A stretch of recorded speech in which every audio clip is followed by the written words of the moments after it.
Assalamualaikum warahmatullahi wabarakatuh. Kami dari Program Studi Pendidikan Matematika Undikma Mataram akan menyampaikan sebuah materi yang bertemakan komposisi dan inverse transformasi. Yang pertama, komposisi transformasi. Sebelum kita melanjutkan ke definisinya, terlebih dahulu kita mengetahui apa sih itu komposisi transformasi. Baiklah, komposisi transformasi merupakan transformasi yang dilakukan lebih dari satu kali atau bisa kita sebut sebagai gabungan transformasi.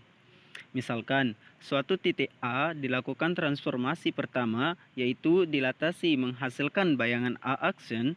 Setelah itu dilanjutkan lagi hasilnya dengan transformasi kedua, yaitu pencerminan yang menghasilkan bayangan A double aksen, dan begitu pun seterusnya. Ya, kita lanjut ke definisi 1.12. Andaikan diberikan dua transformasi T1 dan T2, komposisi dari T1 dan T2 yang ditulis dengan notasi T1 bundaran T2 ditetapkan sebagai T1 bundaran T2, P sama dengan T1, T2P, buka kurung T2P untuk semua P elemen V.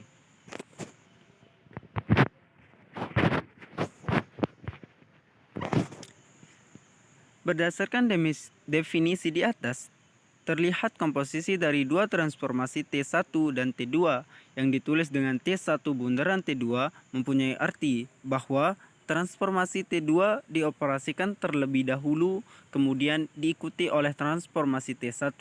Dengan demikian, jika Anda menemukan bentuk transformasi T2 bundaran T1, berarti Anda harus melakukan transformasi T1 terlebih dahulu yang diikuti oleh transformasi T2. Kemudian ada teorema 1.3. Apabila diberikan dua transformasi T1 dan T2, komposisi dari T1 dan T2 merupakan suatu transformasi. Teorema ini disebut pula teorema ketertutupan transformasi. Di sini kita buktikan. Komposisi dari T1 dan T2 ada dua macam, yaitu T1 bundaran T2 dan T2 bundaran T1. Namun, pada prinsipnya pembuktiannya sama saja. Dengan demikian, dalam hal ini akan ditunjukkan satu saja, yaitu T1 bundaran T2.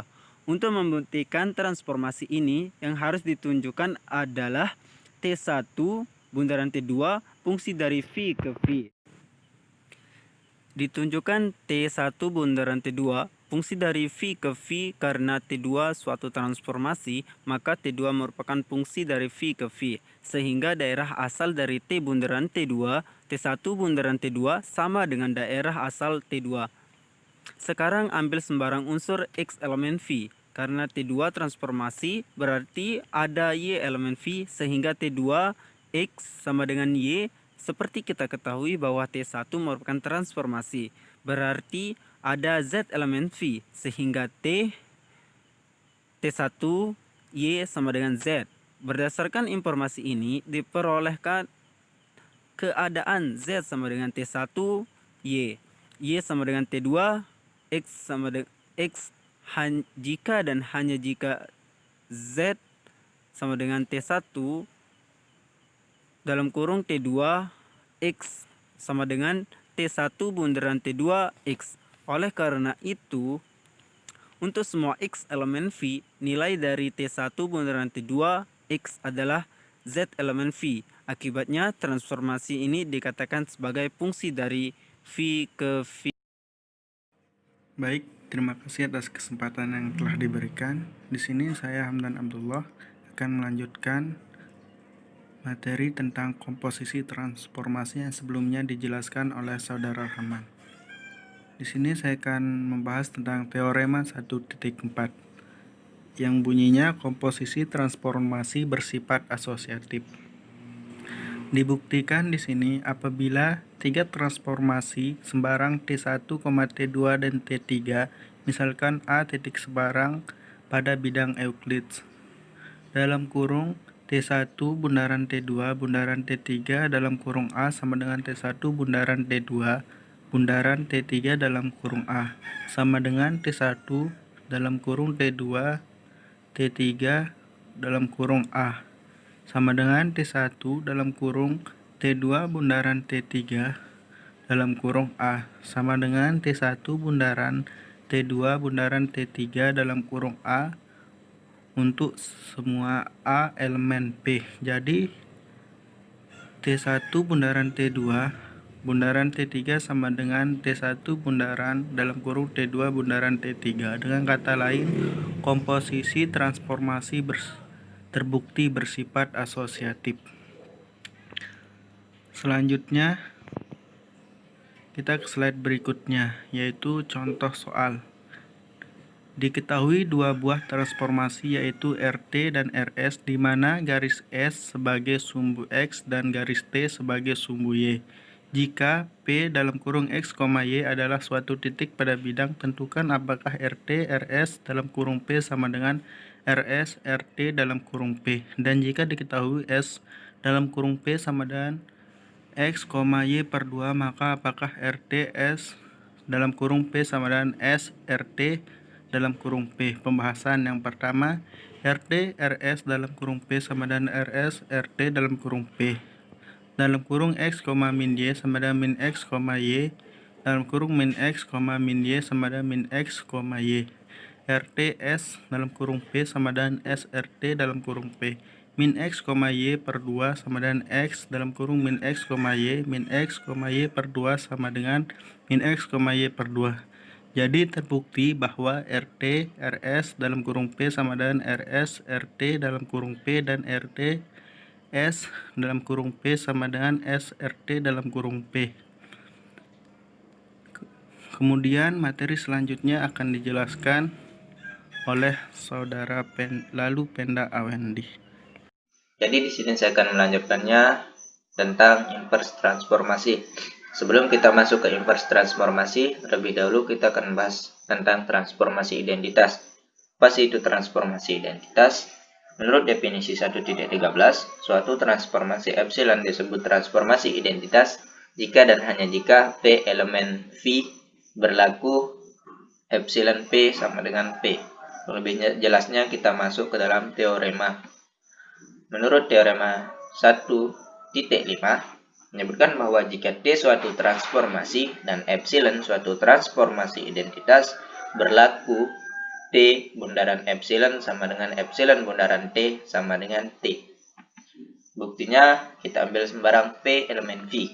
Karena dalam kurung T bundaran epsilon P sama dengan T dalam kurung epsilon P sama dengan TP, kita gunakan sifat asosiatif sehingga dihasilkan epsilon T sama epsilon bundaran TP sama dengan epsilon bundaran dalam kurung TP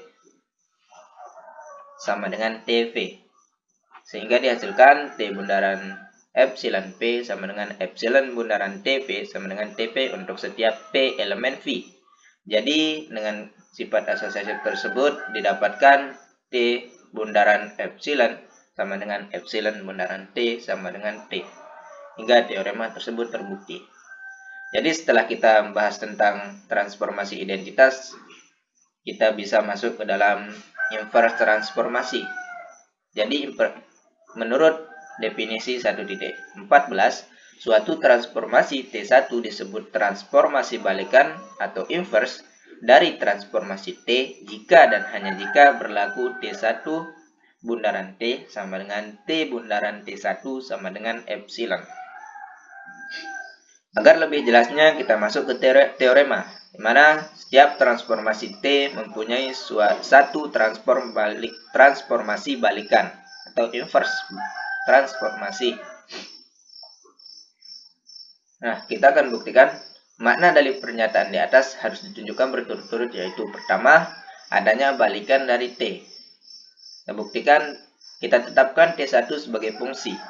Andaikan X elemen V dengan V bidang Euclides, karena T suatu transformasi, maka ada prapeta Y elemen V, sehingga TY sama dengan X. Kita ambil T1X sama dengan Y. Artinya T1X prapeta dari X oleh T. Jadi dari TY sama dengan X, maka T dalam kurung T1X sama dengan X. Karena T dalam kurung T1X sama dengan T bundaran T1X sama dengan X sama dengan epsilon X untuk setiap X elemen P. Jadi T bundaran T1 sama dengan epsilon. Selanjutnya akan ditunjukkan T1 bundaran TX sama dengan T1 bundaran TX. Misalkan TX itu sama dengan B, maka T1B sama dengan X.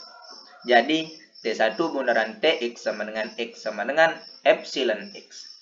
Untuk setiap X elemen P, maka terbukti bahwa T1 bundaran T sama dengan epsilon. Jadi terdapat balikan dari T yaitu T1. Yang kedua itu balikan dari T yaitu T1 suatu transformasi.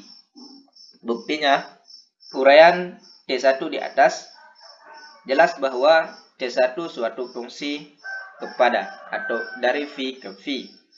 Sehingga kita perlu menunjukkan T1 satu fungsi satu saja.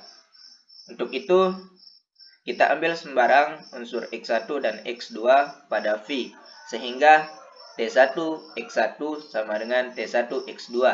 Kemudian kita misalkan A sama dengan T1 X1 sama dengan T1 X2, karena TA sama dengan T dalam kurung T1 X1 dan sama dengan X1, dan TA sama dengan T dalam kurung T1 X2 sama dengan X2, maka